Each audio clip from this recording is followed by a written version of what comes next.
नमस्कार मंडळी. श्री स्वामी समर्थ.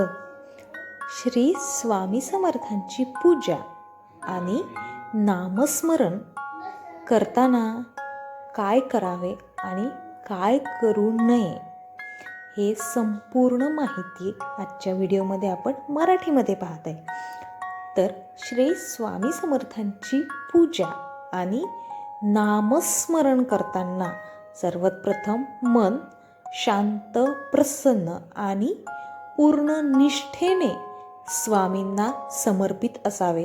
रोज सकाळी संध्याकाळी स्नान करून स्वच्छ वस्त्रात श्री स्वामी समर्थ या 6 अक्षरी मंत्राचा माळ जप म्हणजेच 108 वेळा किंवा मग तारक मंत्रांचे 11 वेळा पठण नक्कीच करावे.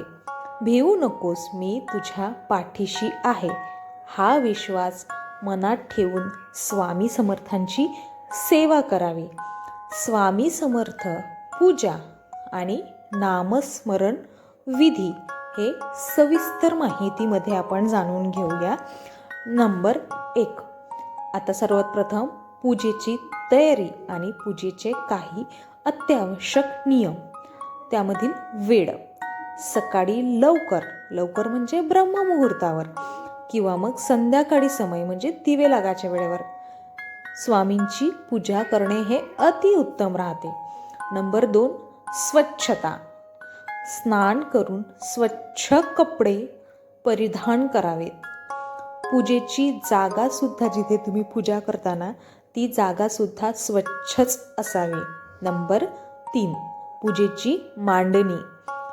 चौरंगावर एक चौरंग घ्यायचा, त्या चौरंगावर स्वामींची मूर्ती आणि तुमच्याकडे मूर्ती नसेल तर स्वामींचा फोटो सुद्धा चालते, स्वामींचा फोटो ठेवायचा. आता पूजोपचार. स्वामींना गंध, चंदन, हळद, कुंकू, अक्षदा लावाव्यात आणि फुले सोबतच दुर्वा सुद्धा अर्पण कराव्यात. आता नैवेद्यामध्ये, तर नैवेद्यामध्ये गूळ, खोबरे, खडीसाखर किंवा मग गोड पदार्थ कुठलाही नैवेद्य म्हणूनच दाखवावा. आता दिव्या अगरबत्ती. अगरबत्तीमध्ये तुपाचा दिवा आणि अगरबत्ती सोबतच धूप सुद्धा नक्कीच लावावे. नंबर 2. नामस्मरण व मंत्रजप.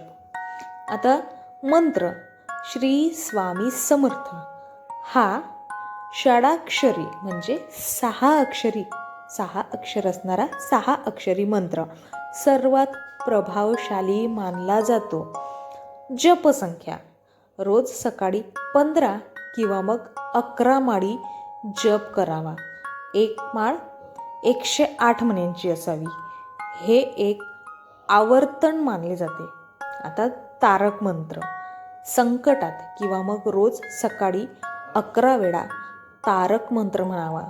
निर्भय मने ध्या स्वामी समर्था मजला देई भक्तीची पूर्ण वार्ता. आता सेवा. स्वामी समर्थांचे चरित्र, गुरुलीलामृत, स्वामी चरित्र सारामृत किंवा मग तारक मंत्राचे जे पुस्तक आहे ते पुस्तक रोज वाचणे शुभ मानले जाते. गुरुचरित्र पारायण, स्वामी चरित्र सारामृत जे आहे त्यातील रोज क्रमशः 3 अध्याय जरी वाचले तरी ते सुद्धा खूप शुभ मानले जाते. आता तिसरं काय आहे? नामस्मरणाचे फायदे.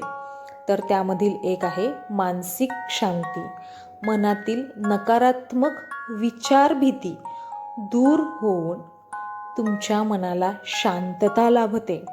आता पाप विमोचन. पूर्वकर्माचे परिणाम म्हणजे पाप नाहीसे होतात तुमचे. यशाची प्राप्ती. आयुष्यातील अडचणी दूर होऊन तुम्हाला यश मिळते असा विश्वास खूप साऱ्या भक्तांचा आहे. अनुभव सुद्धा आहे हा. आता आंतरिक आत्मज्ञान. चित्त शुद्ध होऊन आत्मज्ञानाची वाट तुमची सुलभ होते. आता नंबर 4 वर आहे की मग स्वामी समर्थांची पूजा करायच्या वेळेस काय करू नये, म्हणजे कशाची काळजी घ्यायची. तर त्यामधील नंबर 1, सर्वात प्रथम जर काही असेल तर तो म्हणजे तुमचा अहंकार, तुमच्यामध्ये असलेला अहंकार. हा अहंकार टाळा. की बा जसे मी मोठी सेवा करतोय, यमी श्रेष्ठ आहे, हा अहंकार मनात आणू नये. विनम्रतेने सेवा करावी. नंबर 2 वर आहे तुच्छता टाळा. इतरांच्या साधनेची तुलना करणे किंवा मग इतरांना तुमच्यापेक्षा कमी लेखणे हे नक्कीच टाळावे. संशय कोणावर घेऊ नका. मनामध्ये स्वामींच्या शक्तीबद्दल कोणतीही शंका न ठेवता पूर्ण श्रद्धेने सेवा करावी.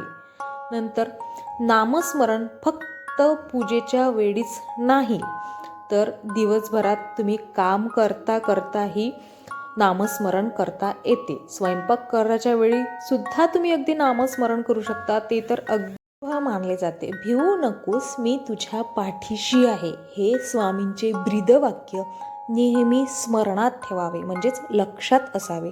आता टीप, ही माहिती सामान्य श्रद्धेवर आधारित आहे. पूर्ण निष्ठेने केलेली स्वामींची सेवा तुम्हाला नक्कीच मार्ग दाखवेल. व्हिडिओ शेवटपर्यंत बघितल्याबद्दल तुमचे मनापासून खरोखर खूप धन्यवाद. व्हिडिओ आवडल्यास लाईक, शेअर नक्कीच करा. आणि हो, असेच माहितीपूर्ण व्हिडिओ पाहण्यासाठी आपल्या चॅनलला सबस्क्राईब करायला विसरू नका. धन्यवाद. श्री स्वामी समर्थ. श्री स्वामी समर्थ. अगदी छोटे, साधे, सरळ, सोपे उपाय नियम आहेत. सातत्य ठेवून श्रद्धेने स्वामी समर्थांवर पूर्ण विश्वास ठेवून जर तुम्ही केले तर तुम्हाला या सगळ्यांचा फरक नक्कीच जाणवेल.